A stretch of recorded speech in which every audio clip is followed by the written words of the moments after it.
Whew. Welcome back, troops, to Let's Tab 59. I hope you're all well. I certainly am. I'm in the pink. No aches and pains. So, wanted to just continue with the D-Day theme. As I said, berries all over the place. I'll get sorted out. I've been doing, or going to be doing, a few little videos, just short ones, on D-Day as we're leading up to the 80th anniversary of the D-Day landing, 6th of June 1944. We're now in June 2024. So just a few days to go now before the celebrations all over the place will be happening, certainly in the UK, I know overseas too. So I did one previously on Juno Beach. We did a little bit about that, and as I said in that previous video, so I'll repeat it again in case you haven't seen that, I'm no military historian. I'm just an old git that does walking around, too much time on his hands probably, tabbing about a little bit, not really tabbing, too old to be proper tabbing, just my little tabs. And I put a few thoughts and memories and stuff like that onto video and stick it on YouTube. So I'm no military historian.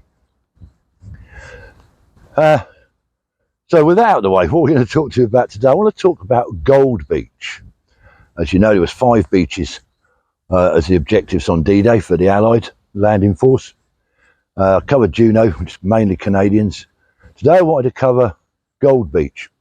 Just a little bit about it. Now, if you've been to Normandy, I've been to Normandy about 5 or 6 times now. I haven't been for about 8-9 years. I'm hoping with the trace around we'll go in the near future, but you don't know. It's all money, isn't it?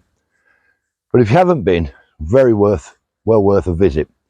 Now, Gold Beach is split up into sections. Part of that section comes up near a place called Arromanches. Lovely French town on the Normandy coast, Arromanches. Before I get into the rest of Gold Beach, if you ever do go there, when you get to Arromanches, there's a 360-degree cinema. Some of you might have seen it. Big cinema, you pay, I forget how many euros it is to get in. And there's footage all around you. It's like right 360 degrees. And 1 minute you're going in on a landing craft, real footage, black and white footage in a landing craft. And then it switches over very gently to a bit of colour footage. And you're on like a fishing boat, going in on the same piece of beach, towards the same piece of beach. And later when you land, it goes back to black and white footage again, and you're in a turret of a Sherman tank, I believe, driving through part of the countryside. And again, it gently fades onto a tractor in colour, sort of the same bit of ground that the tank covered previously. It's quite poignant and very well worth a visit, the Arromanches 360 Museum. So that's on Gold Beach. Now, Gold Beach was predominantly, as we know, a British beach. However, there were some Dutch lads there. Hats off to you boys. And there were some Polish lads there as well. Remember, we had the Free Polish as well over here. And they came back on D-Day. So they went in as well. There's too many regiments and formations for me to mention all that happened on Gold Beach. You can see all that online. A couple that stand out for me, obviously, is the Hampshire Regiment, as they were then, later to become the Royal Hampshire Regiment. And then they amalgamated with the Queen's Regiment and formed the Princess of Wales's Regiment. So that's why I mentioned the Hampshires. Now, there was other lads that light infantry went in. There was Royal Marine Commandos were there, obviously. Now, there was the 6th Battalion, the Green Howards. They went in on D-Day. Now, some of you will know this, some of you won't.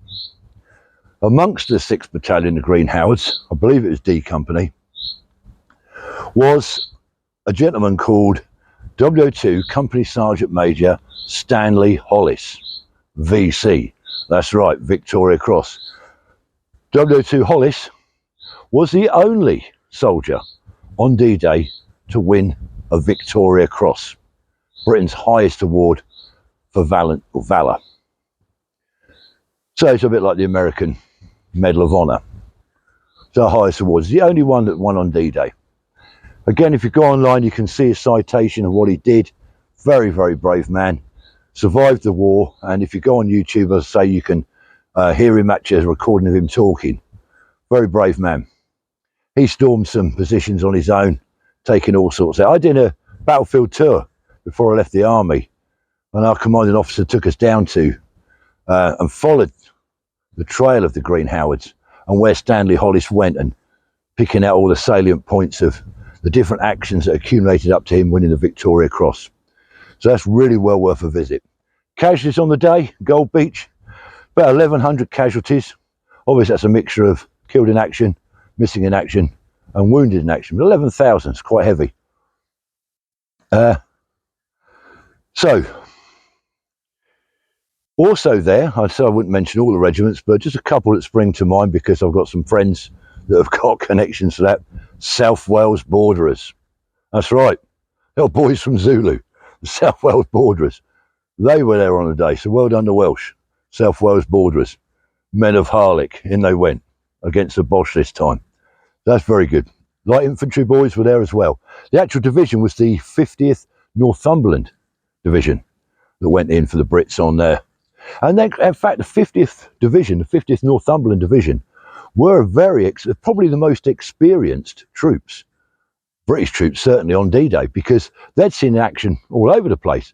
I think Sergeant Major Hollis, when he's having his interview, mentions that he was fighting in Sicily prior to that, the Sicily landing. So, I mean, he'd been out there doing stuff. So these guys had been experienced. Now, here's the thing.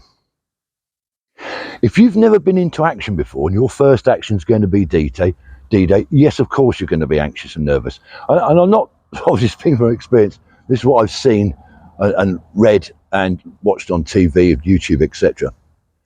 So if you're a fresh-faced young soldier, been training for a year or so, a couple of years, but you've never seen action and you're going in on D-Day, yes, you're going to be giving it 10p, 5p, 10p, 5p. Of course you are.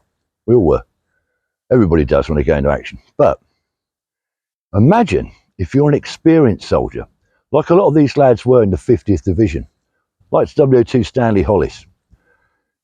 They're all experienced troops, not all of them, but majority of them are experienced troops, done a lot of fighting beforehand. They know what's going on. They've come through a few scrapes. They've come through Sicily and other campaigns. They may have even been at Dunkirk. So those lads have tasted action. Now that gives you an advantage because you've got a bit of experience. However, you know what's coming, whereas the fresh-faced lad doesn't.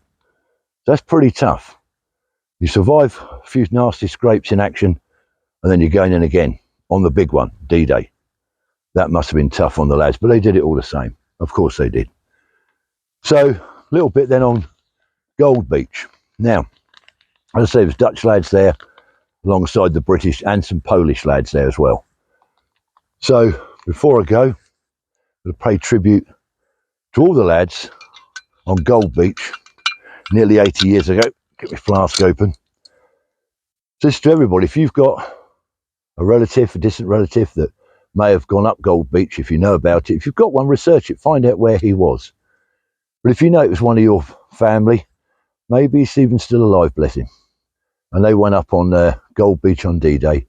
This toast is to you and your family members and your friends and anybody that's linked with Gold Beach on D-Day. We will remember them. Ooh, cheeky. I'll get that safe from my pocket. Okay, troops, that's the end of my little video. If you haven't watched my videos before and you haven't subscribed, please consider it. I'm not saying do it, I'm saying consider it. So stay safe. More D-Day videos coming leading up to the big day. And I hope if you're able to commemorate it in your own way, if you're not fit enough to get out, maybe you'll still sit down in front of the TV, a little tipple or even a cup of tea, and commemorate the big day. There'll be lots of live footage, I'm sure, on the 6th of June, coming across from Normandy, where some of the veterans have managed to get out there. That'll be very moving. So hopefully you'll be able to enjoy it somehow. But let me know in the comments what your plans are, and hopefully we'll all have a good one. So till the next time, troops, and it won't be long. Remember, stay safe and let's tap.